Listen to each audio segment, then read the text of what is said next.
नमस्कार, सत्येंद्र.com में आपका स्वागत है। एक नजर अब तक की सुर्खियों पर। नेपाल में 2 विदेशी नागरिकों की हत्या के मामले में आजीवन कारावास की सजा काट रहे चार्ल्स शोभराज को जेल से रिहा कर दिया गया है। द सरपेंट और बिकनी किलर नाम से जाने जाने वाले शोभराज को 19 साल 3 महीने बाद सुंदरा की सेंट्रल जेल से रिहा किया गया। अधिकारियों ने कहा है कि उन्हें फ्रांस वापस भेजने की तैयारी की जा रही है। बुधवार को सुप्रीम कोर्ट ने फ्रांसीसी नागरिक शोभराज को रिहा करने और 15 दिनों के भीतर फ्रांस भेजने का आदेश दिया था। बता दें, चार्ल्स शोभराज का जन्म 1944 में फ्रांस के कब्जे वाले साइगोन में एक प्रवासी भारतीय साहूकार और एक वियतनामी महिला के घर हुआ। जब वो सिर्फ 3 साल का था तो उसके पिता ने उसे और उसकी मां को छोड़ दिया था और कुछ वक्त बाद उसकी मां ने एक आर्मी अफसर से शादी कर ली। द इंडियन एक्सप्रेस में छपे एक लेख के मुताबिक उसकी बायोग्राफी लिखने वाले रिचर्ड नेवल और जूली क्लार्क लिखते हैं कि चार्ल्स ने किशोरावस्था का अधिकांश जीवन सलाखों के पीछे बताया। 1970 के दशक में थाईलैंड के पटाया में एक समुद्र तट पर 6 महिलाएं मरी हुई मिली थीं और यहीं से उसे बिकनी किलर का नाम मिला, क्योंकि इन सभी महिलाओं के शरीर पर सिर्फ बिकनी थी। द इंडियन एक्सप्रेस के मुताबिक शोभराज ने दावा किया था कि जितनी हत्याएं उसने की उसमें से कई मौतों में ड्रग्स की ओवरडोज होना भी एक वजह थी। चार्ल्स शोभराज भारत में लंबे समय तक जेल में रहा। वो 1986 में बेहद हाई सिक्योरिटी वाली तिहाड़ जेल से भागने में भी कामयाब हुआ था। जुर्म की दुनिया में बेहद शातिर शोभराज ने जेल कर्मचारियों को यह भरोसा दिलाया कि उसका जन्मदिन है। उसने जन्मदिन के लिए पार्टी रखी और मिठाई और केक में नींद की गोलियां मिला दी और तिहाड़ जेल से निकलने में कामयाब रहा। जब वो तिहाड़ में था तो आलीशान जिंदगी जीता था, चौकीदारों को रिश्वत देता था और कैदियों से उसकी अच्छी दोस्ती थी। तिहाड़ जेल से भागने के 3 हफ्ते बाद ही उसे गोवा के एक कसिनो से फिर से गिरफ्तार कर लिया गया। इसके बाद वो तिहाड़ जेल में ही रहा और 1997 में उसे सजा पूरी करने पर तिहाड़ जेल से रिहा कर दिया गया। जब वो जेल से रिहा हुआ और फ्रांस लौटा तो उसने उसके जीवन पर बनने वाली फिल्मों से $15 लाख तक कमाए और इंटरव्यू और फोटोग्राफ देने के लिए भी मोटी रकम वसूली। लेकिन साल 2003 में जब वो नेपाल आया तो उसे एक अमेरिकन महिला की हत्या के आरोप में फिर से गिरफ्तार कर लिया गया। सिक्किम में शुक्रवार को हुए एक बड़े हादसे में सेना का एक ट्रक खाई में गिर गया। इसमें 16 जवानों की मौत हो गई है। मारे गए जवानों में सेना के 3 अफसर भी थे। घटनास्थल पर राहत और बचाव का काम तेजी से चल रहा है। राष्ट्रपति द्रौपदी मुर्मू ने हादसे पर गहरा दुख व्यक्त किया है। प्रधानमंत्री नरेंद्र मोदी ने कहा है वो हादसे में मारे गए जवानों की मौत से बेहद आहत हैं। केंद्रीय गृह मंत्री अमित शाह ने भी जवानों की मौत पर दुख जताया। सेना की ओर से कहा गया है कि शुक्रवार सुबह 3 ट्रकों का काफिला चट्टान से थांगू की ओर चला था। उसमें से एक ट्रक खाई में गिर गई। रक्षा मंत्री राजनाथ सिंह ने कहा पूरा देश इस हादसे पर दुखी है और वो हादसे में घायल हुए जवानों के जल्द स्वस्थ होने की कामना करते हैं। संसद के शीतकालीन सत्र को आज शुक्रवार को 6 दिन पहले ही अनिश्चितकाल के लिए स्थगित कर दिया गया है। तय समय के अनुसार 7 दिसंबर को इसकी शुरुआत हुई थी और इसको 29 दिसंबर को पूरा होना था। पिछले कई बार की तरह इस बार भी एक बार फिर 1 हफ्ते पहले ही सत्र को स्थगित कर दिया गया है। इस बार सत्र हंगामेदार रहा और विपक्ष लगातार सरकार से चीन के मुद्दे पर चर्चा करने की मांग करता रहा। हालांकि सरकार ने ऐसा करने से लगातार इनकार किया और कहा कि रक्षा मंत्री और विदेश मंत्री इस मामले में संसद में बोल चुके हैं। हालांकि विपक्ष ने इस मुद्दे पर चर्चा चाही और पीएम मोदी की चुप्पी को लेकर लगातार सवाल उठाए। हालांकि चर्चा नहीं कराई गई। चीन समेत कई देशों में कोरोना के मामलों को बढ़ते देख भारत में इसको लेकर चिंताएं बढ़ी हैं और सक्रियता दिखाते हुए कदम भी उठाए जा रहे हैं। चीन में कोविड-19 के सब वेरिएंट BF7 के चलते मामलों में तेजी से बढ़ोतरी हुई। भारत में भी इस सब वेरिएंट के 4 मामले पाए गए जो कि जुलाई, सितंबर और नवंबर में पाए गए थे।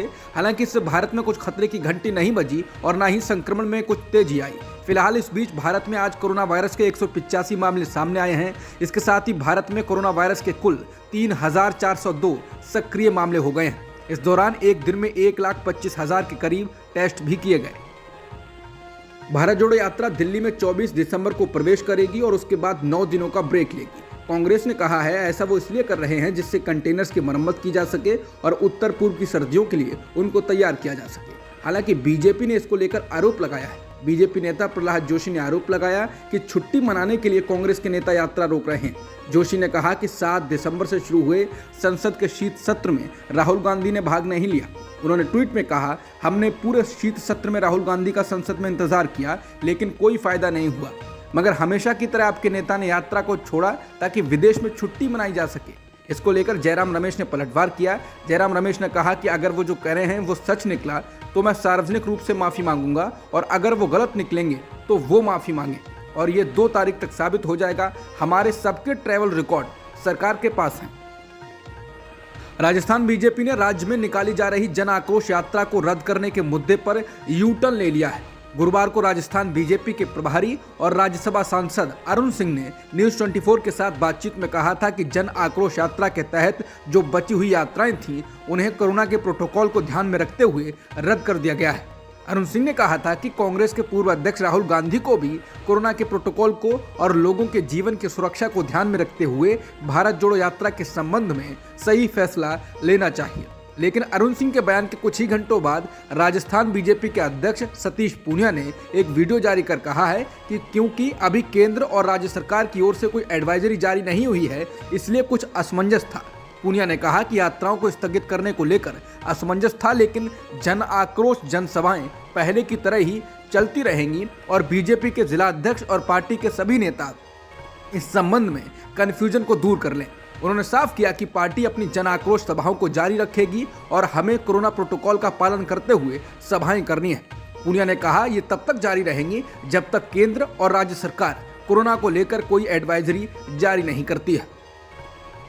अपने बेटे बेटी को विदेश में नौकरी करने और मिलने पर उस देश की नागरिकता लेने की सलाह देने वाले राजद के नेता अब्दुल बारी सिद्दीकी को बीजेपी ने घेर लिया है। बता दें, पिछले हफ्ते बिहार में एक कार्यक्रम में बोलते हुए राजद नेता सिद्दीकी ने कहा, मेरा एक बेटा है जो हार्वर्ड यूनिवर्सिटी में पढ़ता है और एक बेटी है जो लंदन स्कूल ऑफ इकोनॉमिक्स से पास आउट हुई है। उन्होंने कहा कि मैंने अपने बेटे और बेटी को वहीं यानी कि विदेश में काम करने के लिए कहा और अगर मिल जाए तो वहीं की नागरिकता लेने के लिए कहा है। पूर्व राज्य मंत्री राजद नेता ने अपने बच्चों से कहा कि वो भारत में माहौल को सहन नहीं कर पाएंगे। उन्होंने कहा कि आप केवल कल्पना कर सकते हैं कि किसी व्यक्ति के लिए अपने बच्चों को अपनी मातृभूमि छोड़ने के लिए कहना कितना मुश्किल होता है। इसके बाद बीजेपी उन पर हमलावर हो गई। बिहार बीजेपी प्रवक्ता निखिल आनंद ने कहा, सिद्दीकी की टिप्पणी भारत विरोधी है। अगर वो इतना ही घुटन महसूस करते हैं तो उन्हें एक राजनीतिक नेता के रूप में यहाँ मिलने वाले विशेषाधिकारों को त्याग देना चाहिए और पाकिस्तान चले जाना चाहिए। उन्हें कोई नहीं रोकेगा। बीजेपी नेता ने कहा कि सिद्दीकी राजद प्रमुख लालू प्रसाद के करीबी सहयोगी हैं और उनकी बातें उनकी पार्टी की मुस्लिम तुष्टीकरण की संस्कृति को दिखाती हैं। वहीं सिद्दीकी ने कहा कि उन्हें एजेंडे के तहत घेरा जा रहा है। ऐसा कुछ नहीं कहा जो राष्ट्र विरोधी हो।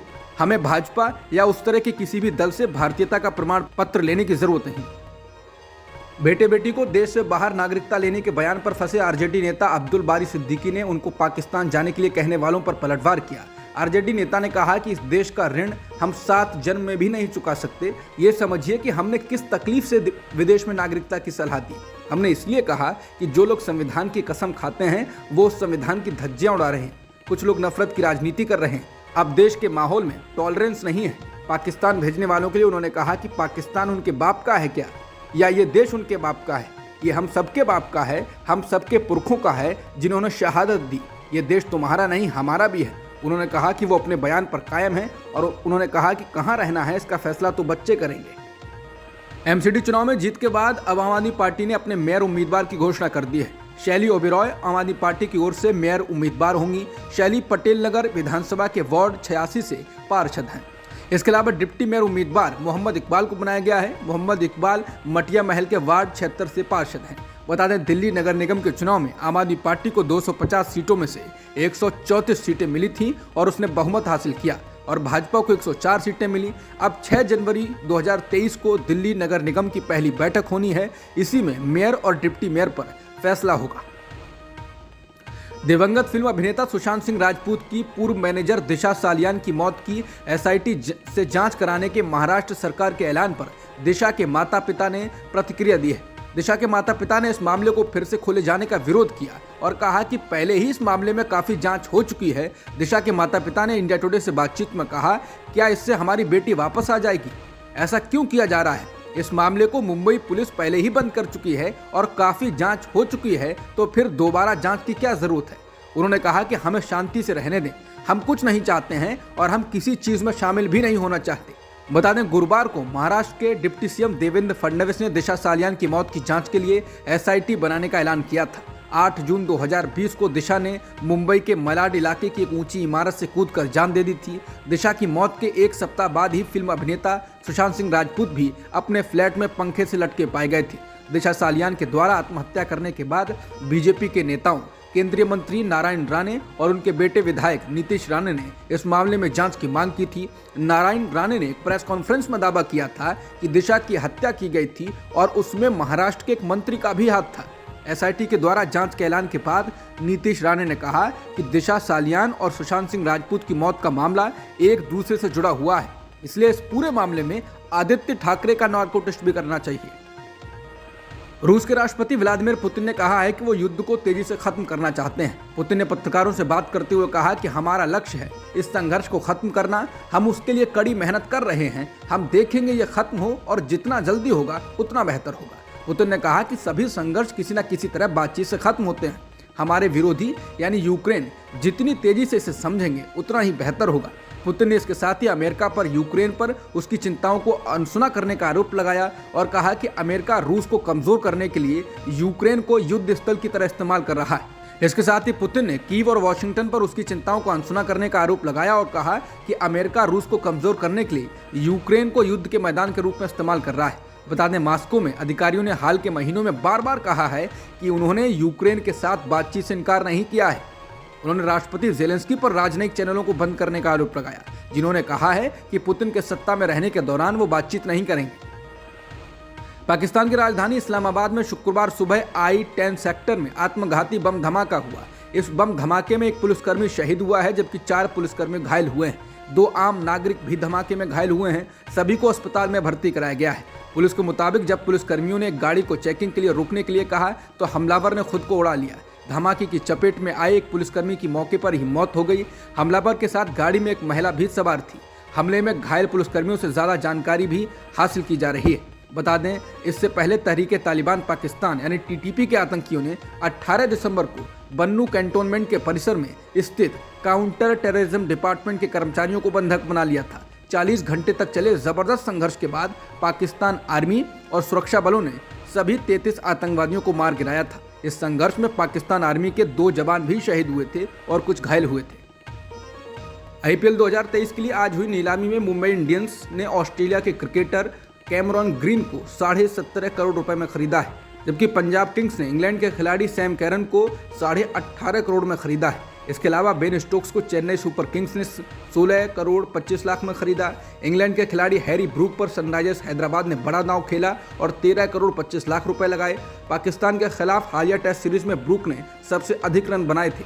वहीं जेसन होल्डर को राजस्थान रॉयल्स ने 5 करोड़ 75 लाख में खरीदा। मयंक अग्रवाल को सनराइजर्स हैदराबाद ने 8 करोड़ 24 लाख में खरीदा।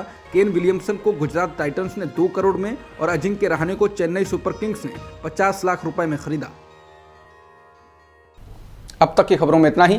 बाकी खबरों के लिए बने रहिए सत्यहिंदी.com के साथ।